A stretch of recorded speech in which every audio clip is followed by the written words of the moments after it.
ৰঙামোৱা চোতাল পালে ইমান জামুগুৰি চাপৰিত গিজনি মাৰিছে চিঞৰত ফালিছে কাণ।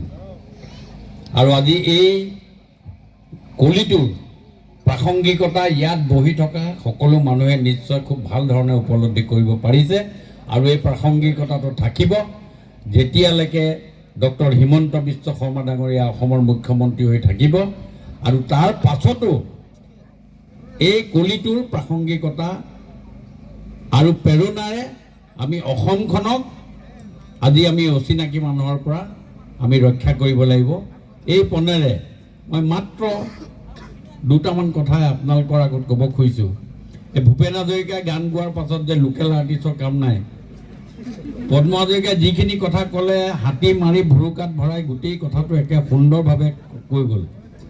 মই খালি তেখেতৰ পৰা শুনা কথা দুটা এটা আপোনালোকৰ আগত ক'ম যে মানুহে চেষ্টা কৰিলে কি কাম নহয় তাৰে উদাহৰণ হ'ল আজি আপোনালোকৰ এই জাহাজ ডুবালে যিটো আমাৰ লাইন বদলীকৰণ কৰাৰ পাভৈৰ পৰা অহা আৰু জাহাজ ডুবালে যোৱা এই বস্তুটোৰ যিটো পৰিক্ৰমা, এই পৰিক্ৰমাটোত আমাৰ প্ৰচেষ্টাৰে আজি এটা সুন্দৰ ৰূপ লৈছে।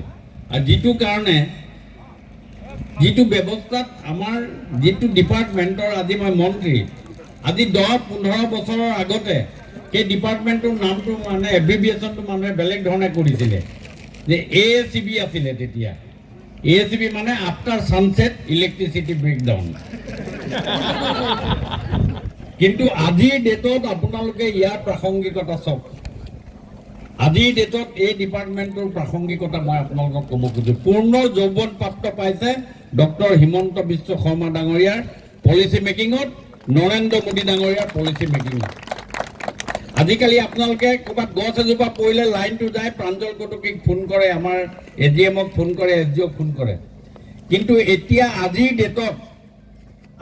ডেটত আমাৰ গোটেই অসমত কাৰেণ্ট লাগে এই মুহূৰ্তত।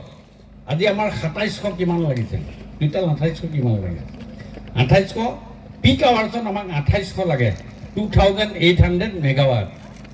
আৰু আমাৰ নিজৰ প্ৰডাকশ্যন কিমান, 410 ইউনিট, 10 মেগাৱাট। বাকীখিনি কি হয়, বাকীখিনি আমি চাই থাকিব লাগে নৰেন্দ্ৰ মোদীৰ পিনে, নৰেন্দ্ৰ মোদীলৈ চাই থাকিব লাগে। আৰু এই নৰেন্দ্ৰ মোদীয়ে এডজাষ্ট কৰি, আগতে কিন্তু সেইবোৰ এডজাষ্ট নাছিলে, চেকখন পঠিয়াই দিয়া, তেওঁলোকৰ একাউণ্টত জমা হ'লে